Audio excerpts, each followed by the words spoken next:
آخر ہمیں پیدا اللہ تعالیٰ نے کیا ہے، ہم اس پر ایمان رکھتے ہیں بھائی، وہ ہمارا خالق ہے، تمام نعمتیں اس نے ہمیں دی ہیں، تمام ضروریات اس نے ہماری پوری کی ہے۔ اگر یہاں ہمارے پاس نکلنے کا کوئی موقع نہیں ہے، بچنے کا کوئی راستہ نہیں ہے، تو کیا ہم اللہ تعالیٰ سے دعا نہیں کر سکتے کہ یا اللہ زمانے کے اندر فتنے بہت زیادہ ہیں، آزمائشیں بہت زیادہ ہیں، گناہوں کے دروازے ہر طرف کھلے ہوئے ہیں، گناہ سستے ہو گئے ہیں، دنیا مزین ہو کر ہمارے سامنے آ گئی ہے، ہم اس دنیا کے فتنوں کے اندر پڑنے سے بچ نہیں سکتے ہیں، یا اللہ اس گناہوں اور ہمارے درمیان میں رکاوٹوں کو حائل فرما، ہمیں عفت اور پاک دامنی کی زندگی عطا فرما۔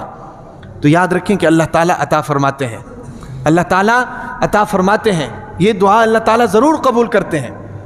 حضرت یونس علیہ السلام، حضرت یونس علیہ السلام جب اپنی قوم سے ناراض ہو کر چلے گئے اور کشتی میں گئے، اور کشتی سے پھر ان کو سمندر میں ڈالا گیا، سمندر میں ڈال کر جب وہ یونس علیہ السلام سمندر میں گئے تو مچھلی نے ان کو نگل لیا، مچھلی نے ان کو نگل لیا۔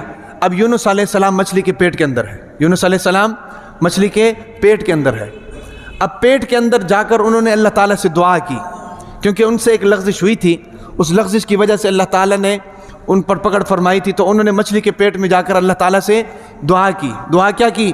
لا الہ الا انت سبحانک انی کنت من الظالمین، یا اللہ آپ کی ذات تو پاک ہے، آپ کی ذات تو پاک ہے، البتہ میں ظالموں میں سے ہوں۔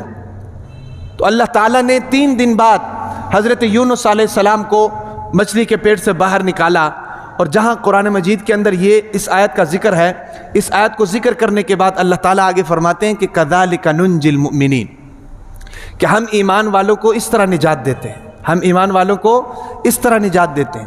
اب دیکھیں، سمندر کی گہرائی بھی ہے، مچھلی کا پیٹ بھی ہے، اور مچھلی کے پیٹ کے اندر حضرت یونس علیہ السلام بھی ہے۔ اللہ تعالیٰ نے حضرت یونس علیہ السلام کو مچھلی کے پیٹ سے نکال کر، پھر سمندر سے نکال کر اللہ تعالیٰ نے اس کو سمندر کے کنارے پر پھینکوایا، اور پھر آگے فرمایا کہ کذالک ننجی المؤمنین، کہ ہم ایمان والوں کو اس طرح نجات دیتے ہیں۔ اس کا مطلب کیا ہے؟ اس کا مطلب یہ نہیں ہے کہ ہم جب مچھلی کے پیٹ میں جائیں گے تو اللہ تعالیٰ ہمیں نجات دیں گے، مطلب یہ ہے کہ جس طرح اللہ تعالیٰ نے حضرت یونس علیہ السلام کو مچھلی کے سمندر کے اندر، مچھلی کے پیٹ کے اندر اندھیروں سے نجات دی، اسی طریقے سے اگر ایمان والے گناہوں کے اندھیروں میں پڑے ہوئے ہیں، ظلمتوں کے اندر پڑے ہوئے ہیں، بے حیائی کے اندر گھرے ہوئے ہیں، اللہ تعالیٰ کی نافرمانی میں گئے ہوئے ہیں، ظلمت اور اندھیرے کے اندر پڑے ہوئے ہیں، تو ایک مرتبہ وہ اگر صدق دل کے ساتھ اللہ تعالیٰ سے یہ دعا کرتا ہے کہ یا اللہ مجھے ان اندھیروں سے بچا لے، تو اللہ تعالیٰ اس کو بچا لیتے ہیں۔ کذالک ننجی المؤمنین، اسی طریقے سے ہم ایمان والوں کو نجات دیتے ہیں۔ تو اس لیے یہ ہے کہ اگر ہم ایسے معاشرے کے اندر رہ رہے ہیں، ایسے محلوں کے اندر رہ رہے ہیں بھائی، ایسے زمانے میں رہ رہے ہیں کہ جہاں پر فتنے بہت زیادہ ہیں، جہاں پر بے حیائی بہت زیادہ ہے، جہاں پر فحاشی اور عریانی بہت زیادہ ہے، تو ہم اللہ تعالیٰ سے دعا کریں، اللہ تعالیٰ سے دعا کر کے اس سے بچنے کی درخواست کریں، اپنی زندگیوں کو ہم لوگ پاک کریں۔ اور پچھلے جمعے میں نے ایک بات بتائی تھی آپ حضرات کو، وہ یہ تھی کہ روزانہ 5 نمازیں ہوتی ہیں، 5 نمازوں میں کوئی ایک نماز ایسا فکس کر لیں، اس کے اندر یہ معمول بنا لیں کہ نماز کے بعد، فرض اور سنتوں کے بعد ہم اللہ تعالیٰ سے دعا کریں، اپنا یہ معمول بنائیں، ہم اللہ تعالیٰ سے دعا کریں، اور تمام ضروریات اللہ تعالیٰ کے سامنے رکھیں۔ مہینہ 2 مہینے بعد آپ خود محسوس کریں گے کہ آپ کی پریشانیاں کم ہوتی جائیں گی، آپ کی دعائیں قبول ہوتی ہوئی آپ کو نظر آئیں گی۔ اور یہ یاد رکھیں، اس کے بڑے فوائد ہیں، ہمارے بزرگان کا، ہمارے علماء کرام کا یہ معمول ہے، اور اس کے برکات ان گنہگار آنکھوں نے خود دیکھے ہیں۔ سمجھ آ رہی کہ نہیں؟ ہم نے خود ان کو محسوس کیا ہے، ان چیزوں کا تجربہ کیا ہے۔ اور سب سے بڑا فائدہ کیا ہوتا ہے اس کا؟ سب سے بڑا فائدہ یہ ہوتا ہے کہ بندے کا اللہ تعالیٰ کے ساتھ تعلق بن جاتا ہے، بندے کا اللہ تعالیٰ کے ساتھ تعلق بن جاتا ہے۔ یار دیکھیں، ہمارا کسی MPA کے ساتھ تعلق ہو، کسی MNA کے ساتھ تعلق ہو، تو ہم ذرا چوڑے ہو جاتے ہیں، کہ یار فلاں بندے کے ساتھ میرا تعلق ہے، کسی محکمے میں جانا ہے تو اس کا فون کروا دیتے ہیں۔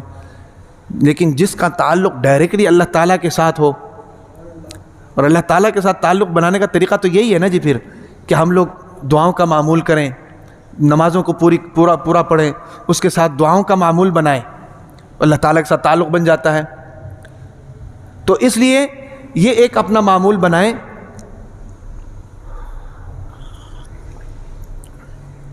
پانچ نمازوں میں کسی ایک نماز میں یہ معمول بنائیں۔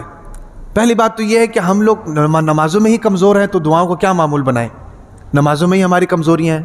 فجر کی نمازیں ہمارے نہیں ہوتی ہیں، ظہر کی نماز ہماری نہیں ہوتی ہے، عصر کی نماز کمزور ہے، مغرب کی نماز کمزور ہے، عشاء کی نماز کمزور ہے۔ تو جب نمازوں میں کمزوری ہے تو دعاؤں کا معمول کیسے ہوگا بھائی؟ نمازوں کے اندر پختگی ہونی چاہیے، نمازیں پوری ہونی چاہیے۔ سمجھ آ رہی نا جی؟ نمازیں جب پوری ہوں گی تو اللہ تعالیٰ دعا کرنے کی بھی توفیق دے دیں گے۔ جب نمازوں میں سستی ہوگی تو پھر دعا، اب دیکھیں جمعہ ہے، بیان ختم ہونے کا وقت ہے، مسجد ابھی تک خالی ہے، تو بتائیں کہ یہ دین کا علم ہمیں کیسے حاصل ہوگا؟ یہ چھوٹی موٹی باتیں ہمیں کیسے پتہ چلیں گی؟ اب 7 دن میں 1 دن جمعہ آتا ہے، اس میں بھی ہمارا اگر یہ حال ہے، سوچو اگر روزانہ کوئی ایسا سسٹم ہو جس میں کوئی واعظ نصیحت کی باتیں ہوں تو پھر تو کوئی بھی نہیں آئے گا۔ 7 دن میں اگر 1 جمعے کے دن یہ حال ہے تو پھر آپ اندازہ لگائیں اگر روزانہ ہو تو پھر کون آئے گا؟ کوئی بھی نہیں آئے گا۔ تو اس لیے یہ ہے کہ یہ معمول ہونا چاہیے ہمارا۔